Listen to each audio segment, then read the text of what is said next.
귀뚜라미 보일러 2021년도 실적을 스루풋 회계로 분석을 해서 2022년도까지 매출 실적을 예측해 보는 것으로 진행하겠습니다. 1.5 배속 보기는 국룰이라고 하고요. 제가 말이 좀 느리니까 빨리 보시면 더 편하실 것 같습니다. 그리고 구독, 좋아요 부탁드리겠습니다. 또한 밑에 후원을 기대하고 있습니다. 좀 겸연쩍었지만은 당당하게 후원을 좀 기대를 표시해야 되겠다. 그렇게 좀 생각이 들었습니다. 또 후원을 해 주시는 분들이 있으면은 제가 또 좀 더 동기부여가 돼가지고 더 정확한 그 경영 재무제표 분석을 하는데 동기부여가 될 수 있을 것 같습니다.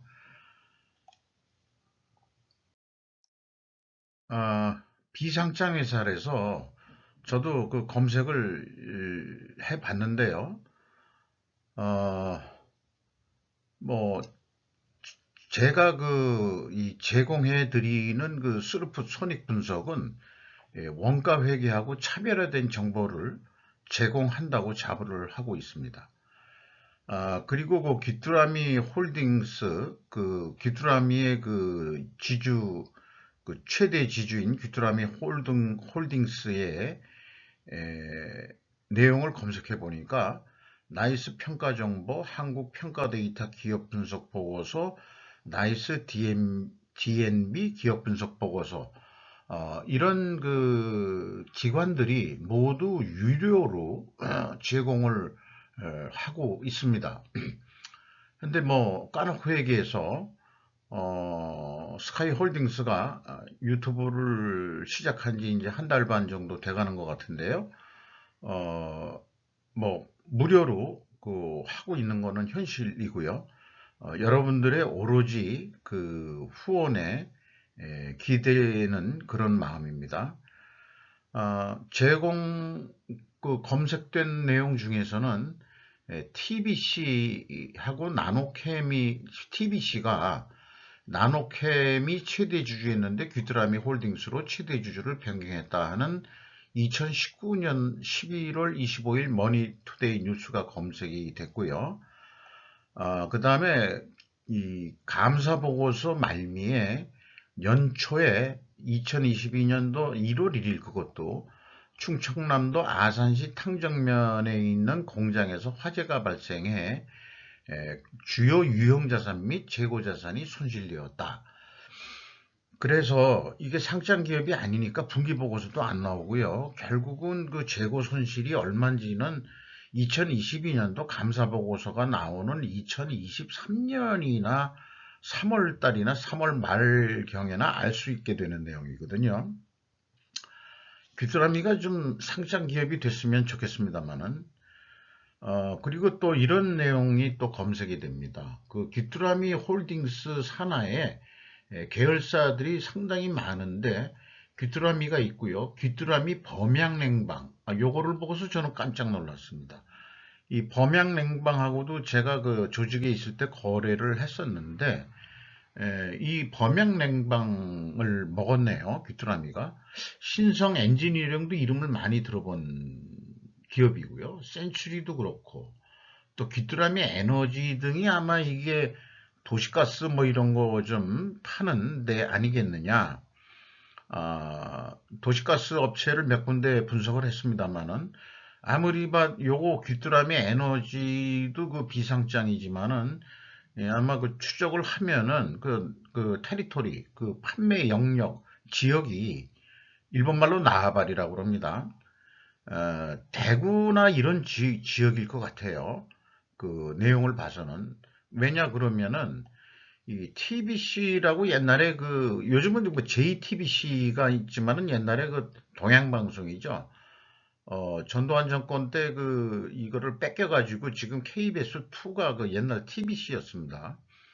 근데 요게 이제 그 대구 TBC가 그 이름을 그대로 했는데 뭐 대구 뭐의 약자로 그렇게 했었던 모양인데 절대 이거를 현재 그 JTBC한테 옛날 요 그 회사 브랜드를 안 팔겠다 하는 것으로 전에 한번 그 뉴스를 검색해 본 적이 있습니다.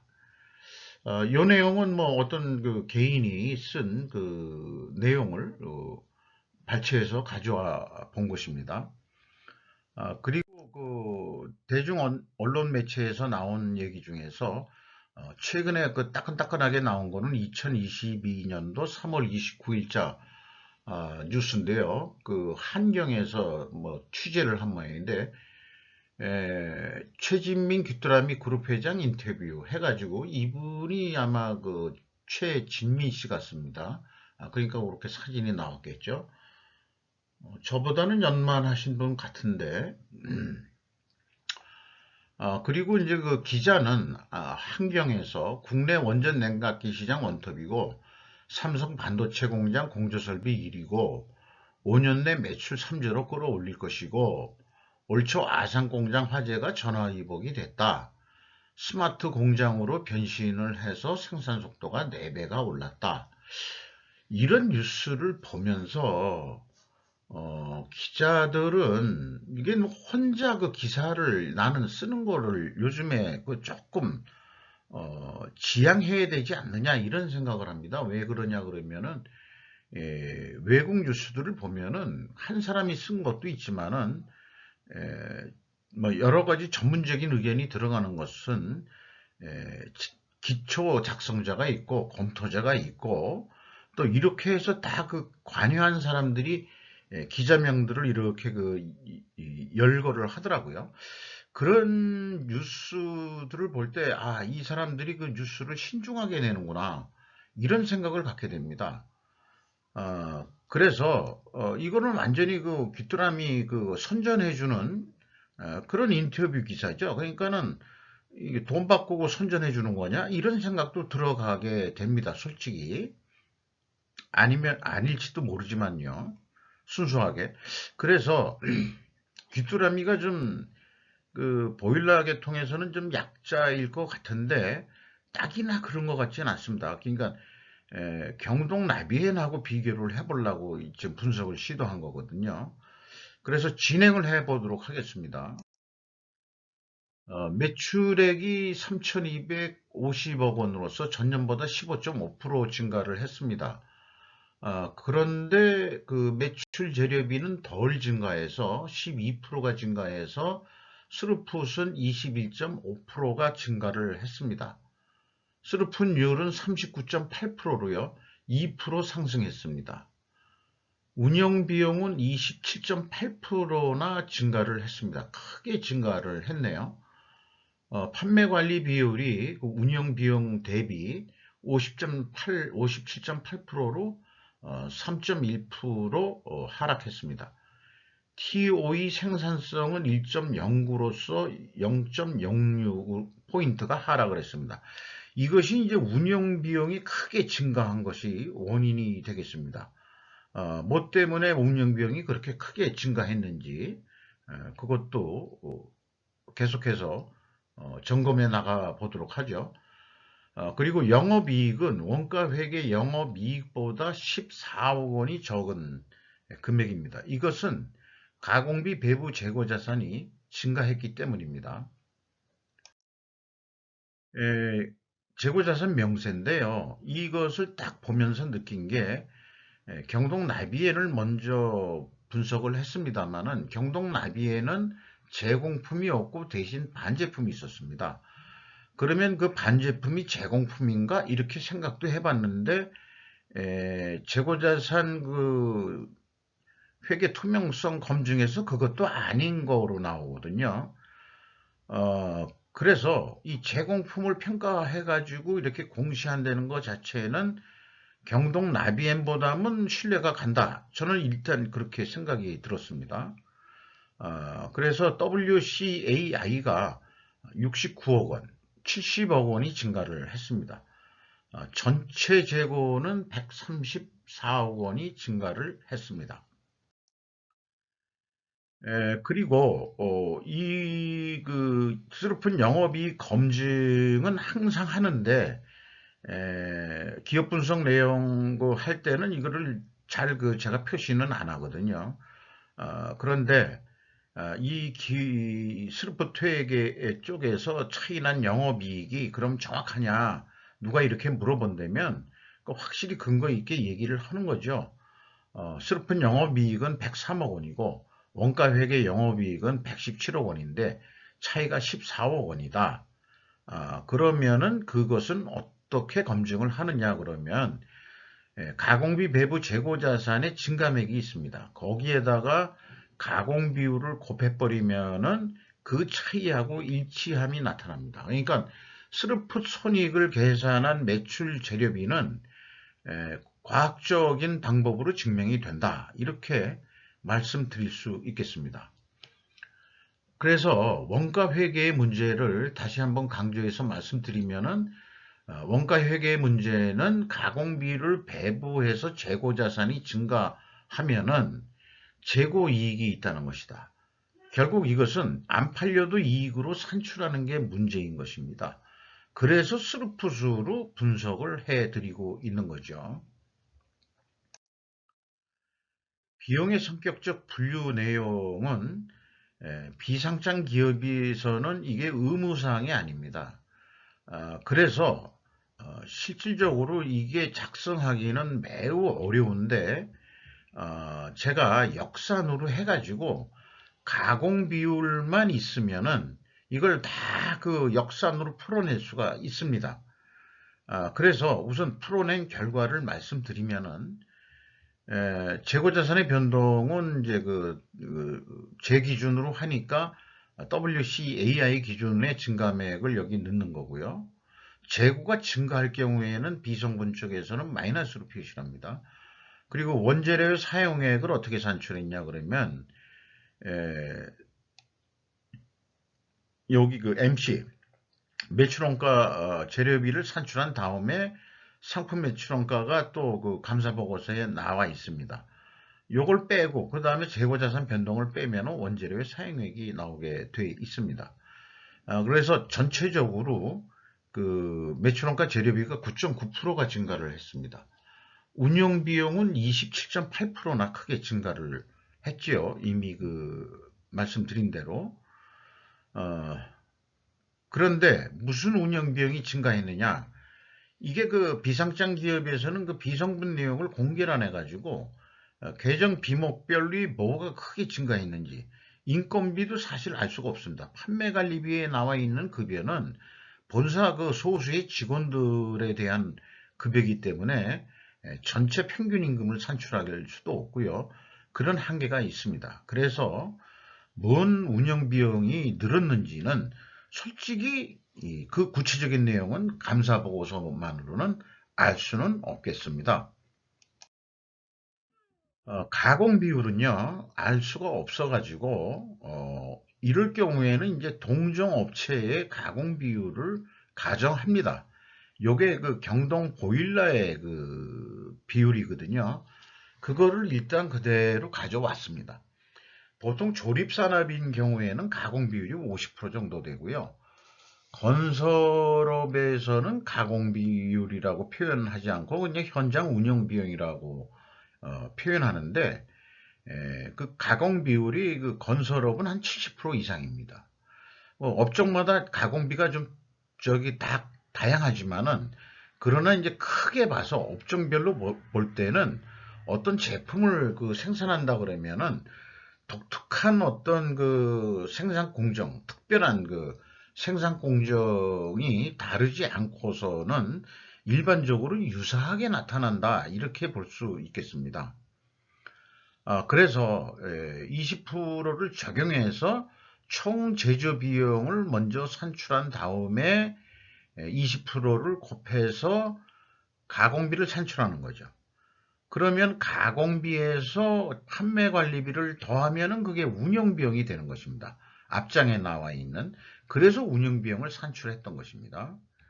그리고 총 제조비용은 재고자산 명세가 있고 매출원가가 있으면 그걸 역산으로 풀어냅니다. 이게 제가 이 피총 제조 비용을 역산으로 풀어낸 금액이기 때문에 당연히 이거는 일치할 수밖에 없고요. 그래서 이제 재고자산 회계 투명성 1단계는 검증이 사실상 불가합니다. 비용의 성격적 분류라는 데이터가 있어야 그게 비교 검증이 가능한데, 그러나 앞서 말씀드린 대로 재고자산 명세의 제공품을 평가하고 있다는 거는 제가 높게 그 평가를 하고자 합니다. 그리고 비교할 수 있는 거는 2단계도 그 제가 만들어 놓은 거기 때문에 그 비교의 의미가 없고요. 현금 흐름표 기준으로는 맞습니다. 그 갭이 재고자산 평가손실 환입액, 요게 이제 현금 흐름표에 나와 있는 거거든요. 그리고 폐기도 있습니다. 그거를 그 차감해 주면은 일치합니다. 그래서 3단계 현금 흐름 기준으로는 이게 맞으니까 나름대로 한 50%는 패스했다. 이렇게 볼 수 있겠습니다. 그리고 경영평가 지표로서 매출 그, 그러니까 요 재고자산 회전율이 이렇게 하락을 하고 그 다음에 그 TOE 생산성이 또 하락을 하면은 동일 방향의 하락은 재고자산 매출원가 회계가 투명하다고 가정을 합니다. 많은 그 분석을 통해서 경험치로서 나온 가정이 되겠습니다. 그러면은 이게 공개 기업이라면은 상장된 기업이라면은 원재료 가격이 분명히 올랐을 거고요. 보일러 만드는데 경동 나비엔을 보면은 그 파이프 가격이나 철판 가격이 엄청 올랐던 게로 기억을 합니다. 상대적으로 그 제품 가격은 그렇게 못 올렸습니다만은 그래서 이게 그러면은 생산성이 내려가면은 그 판매 가격이 떨어졌다 이렇게 가정하는데 이 경우에는 원재료 상승률이 매우 높게 그 상승을 했는데 상대적으로 그 원재료 그 인상분을 제대로 반영을 못하고 경쟁 관계 때문에 가격을 크게 못 올렸다면은 그것은 상대적으로 가격이 내렸다. 이렇게 이제 인식을 해도 틀린 내용은 아닐 것입니다. 그래서 그 재고 회전율이 그 내려가면은 당연히 그 재고 버퍼율은 상승하는 것으로 되어 있습니다. 수르푼율이 그 2% 증가한 것은 그 바람직한 현상이고 마진율이 좋아졌다는 얘기니까요. 그리고 뭐 미래가치라고 하는 건데 이 상장 기업이라면은 주가의 영향 요소로서 그렇게 만들어 놓은 그 지수가 되겠습니다. 총 자산 회전율은 0.79로서 자신이 가지고 있는 총 자산 역량을 아직도 10분 발휘는 못하고 있는 상황이다. 이렇게 말씀드릴 수 있겠고요. 매출 채권 회전율하고 매입 채무 지급 속도가 모두 전년에 비해서 다 하락했습니다. 경동 나비엔도 하락한 건 마찬가지거든요. 그런데 이 재고 회전율하고 매출 채권 회전율하고는 사실 유사하게 가야 되는 게 바람직합니다. 재고 회전율이 6.6회전뿐이 안 되는데 매출 채권 수금 속도는 7.4회전이다 그러면은 일부는 뭐 계약금을 받고 물건이 나가지 않느냐. 그러니까 납품 속도보다도 이게 그 재고 회전율을 납품 속도로 비유할 수도 있는 거거든요. 생산 속도에도 해당될 수도 있는 거고요. 그런데도 이게 좀 빠르다 그러면은 여기 그 2020년도 그 7.1회전인데 매수채권 수금 속도는 8회전이었지 않습니까? 그러면은 그 뭐 선수금이라도 일부 받고 계약금도 받고 그렇게 그 매출을 하는 형태가 아닌가 그렇게 생각이 들어갑니다.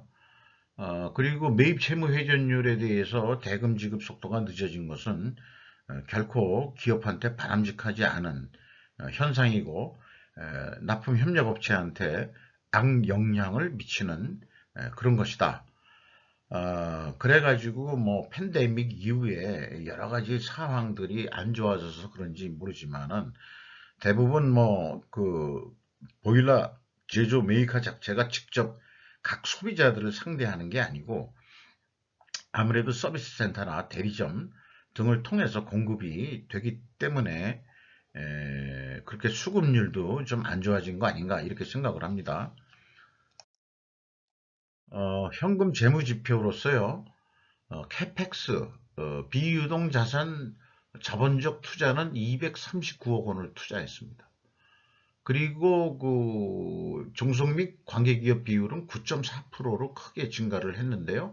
아무래도 여기에 종속기업에 많이 투자를 한 거로 일단 그렇게 제가 기억을 합니다만 다음 장에 그 데이터를 보여드리도록 하겠습니다. 이 AT 세후 현금 순이익은 231억 원으로서 6.7%, 전년보다 0.3% 하락했습니다. 이것은 또 반대로 상장회사라면 주가 하락 요소라고도 보입니다. 이자 부채가 없는 무차익 경영으로 매우 그 자금이 튼튼한 기업이라고 볼 수 있겠습니다. 그 다음에 주주잉여 현금 흐름이 있는데요. 이것도 다음 장에서 좀 말씀을 드리도록 하겠습니다. FEM 전체적으로 236억 원의 현금을 벌었다. 이렇게 볼 수 있겠습니다. CBRR 현금 버퍼율은 24.2%로 내려갔는데 전년보다 12%가 내려갔습니다. 물론 요거는 완전히 현금 및 현금성 자산만이 아니고 유동금융자산까지 포함한 건데 유동금융자산은 언제라도 현찰로 바꿀 수 있는 거기 때문에 현금 버퍼율에 넣어서 계산을 하고 있습니다. 이익잉여금률은 4.4%로 이제 시작인 거죠. 그 귀뚜라미 홀딩스하고 분할이 된 이후로 그 다음에 그 납입자본 성장률은 1.05배로 상승을 했습니다. 캐펙스 그 자본적 지출을 보면은 239억 원이 투자가 됐는데 유용자산은 투자한 게 없습니다. 거꾸로 감가상각 등에 의해서 좀 내려갔고요. 제일 크게 투자가 된 게 종속기업, 관계기업 투자가 227억 원이 투자가 된 게 가장 크겠습니다. 나머지는 이제 뭐 기타 등이 되겠습니다. 그리고 그 주주잉여 현금 흐름이 그 4 얼마 있었는데 이게 이제 대부분 자본잉여금에서 그 무상증자 할 경우에는 요금에 그대로 넘어갑니다만은 제가 이 부분은 솔직히 잘 모르겠습니다만 자본금이 8억 1,700만 원만 자본금이 증가하는 거로 하고 나머지 차액은 기타 자본 요소에서 그냥 빼는 거로 그렇게 이 자본 거래가 정리가 돼 있습니다. 이렇게 분석을 해가지고 원가 회계라고 그러면은 내년도 그러니까 2022년도 얼마를 판매할 거냐 그런 사업 계획을 한번 시뮬레이션 해보는 게임인데요. 판매 관리비가 20% 오를 거로 예측이 되고 그 다음에 영업이익은 100% 이익을 증가시켜 보자고 목표 이익을 세웠을 때 매출액은 3,249억 원에서 4,104억 원까지 크게 증가시켜야 된다. 그러니까 26% 매출액을 증가시켜야 된다. 이렇게 계산이 되는데 그럼 이 매출 원가가 어떻게 나온 거냐? 그러면은 이게 이제 제조 원가 회계를 조금 알아야 되는 거거든요. 그 영업에서 이거를 해낼 수 있는 사람이 얼마나 있는지 모르겠습니다만은 이 전년도 실적이 있는데 생산 재료비는 20% 오를 거로 예상이 됩니다. 그 철강 가격이라든지 이런 것들이 올해에도 계속 오를 거로 예상이 되고요. 왜냐면 국제 원재료 가격 오르면은 철강 가격도 당연히 이 그 제철하고 뭐 하는데 올라가게 돼 있습니다. 그리고 가공비도 그 전년에 그 크게 그 실적이 올라갔는데 40% 정도 오르는 거로 그렇게 일단은 계획을 세웠습니다. 그러니까 그 이렇게 그 인상률은 사실은 전년도의 그 실적 베이스에 기반을 하고 있죠. 앞날은 모르니까 어제 팔린 만큼 내일도 팔릴 것이다라고 앞날을 내다보는 거. 어, 그렇게 그 단기간에 예측하는 것은 그렇게 틀릴 리가 없죠. 그러니까 연간 그 가공비가 40% 올랐다. 그러면은 내년에도 40% 올릴 확률은 높다. 1년치만 그렇게 예측을 해보는 거죠. 그렇게 해서 어, 일단은 그 이렇게 예산을 잡습니다. 그 다음 장에서는 요거를 단품 납품이라고 비유를 해가지고 좀 설명을 드리고자 합니다. 그러면은 그 견적 시에 전년도 실적이 견적 가격이 아마 33만 2천 원대에 냈다고 그러면은 견적 제시 가격은 아마 41만 2022년도에 41만 8천 원 정도 견적을 낸다고 이렇게 보겠습니다. 그러면은 요건 아까 그 계획한 근거 있는 데이터들이죠. 그래서 그 견적 가격도 26% 오르는 거로. 그러면은 이제 대한민국에서 구매하는 쪽에서 견적 가격대로 그대로 구매해주는 기업은 한 군데도 없을 것입니다. 그래서 잘 협상을 해가지고 그 뒤에 우수리만 떼자. 그래서 매출 계약을 41만 원에 납품을 한다고 보면은 프로핏이 2만 3천 원 이익 나오는 거로 해가지고 어, 계획 이익보다 이익과 같은 수준으로 영업이익을 낼 수 있다 이렇게 계획을 할 수 있는 거죠. 그리고 좀 더 돈을 더 좀 또 성과를 내봐라 그러면은 이제 매출을 좀 추가 매출을 더 해보자. 그러면 43만 원까지 받을 수 있는 거래처를 찾는다기보다도 추가 그로 3만 원 정도 더 추가를 매출을 올리면은 얼마가 남냐 그러면은 5만 4천 원 정도 더 추가로 남는다. 이렇게 이제 볼 수 있겠습니다. 그럴 경우에 5% 매출을 올리려 그러면 생산지력이 그냥 이것도 20% 증가한다고 봤는데 그 5%더 올려서 생산하고 가공비가 아까 그 2%였나요? 그런데 이제 1.5%로 하고 그 다음에 이 기말 재고를 30% 올리는 거로 그렇게 하면은 매출원가가 29만 천으로 나오게 되니까 이렇게 이익이 나게 된다. 이런 얘기가 되겠습니다. 그러면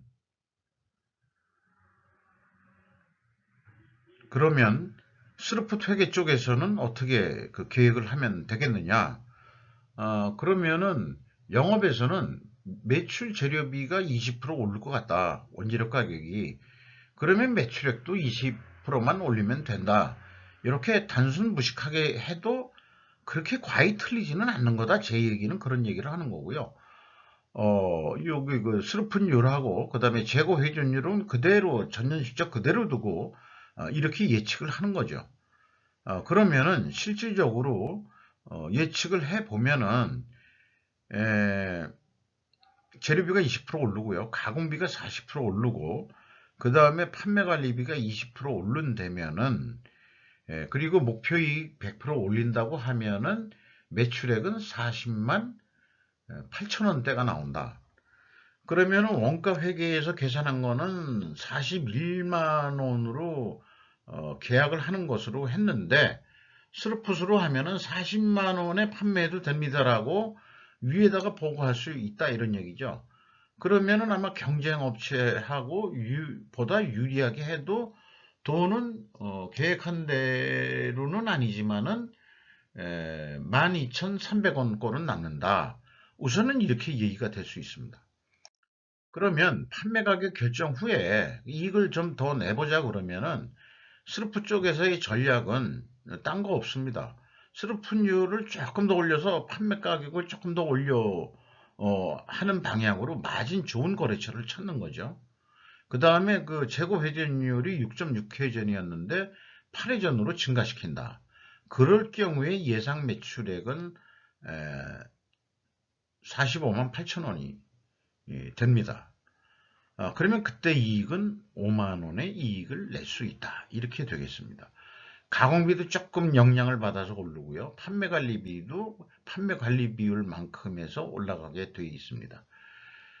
그런 방법이 있고요. 또 하나의 어떤 접근 방법은 손익분기점 방식인데, 운영 비용이 그 토탈 그 판매 관리비와 그 저기 가공비가 합쳐가지고 30% 오른다고 가정을 할 경우에 전년도 스루픈율로만 나눠도 목표 이익만 올려놓고 그러면은 마지노선이라고 할 수 있는 게 44만 원 정도는 팔아야 된다는 계산이 나오게 됩니다.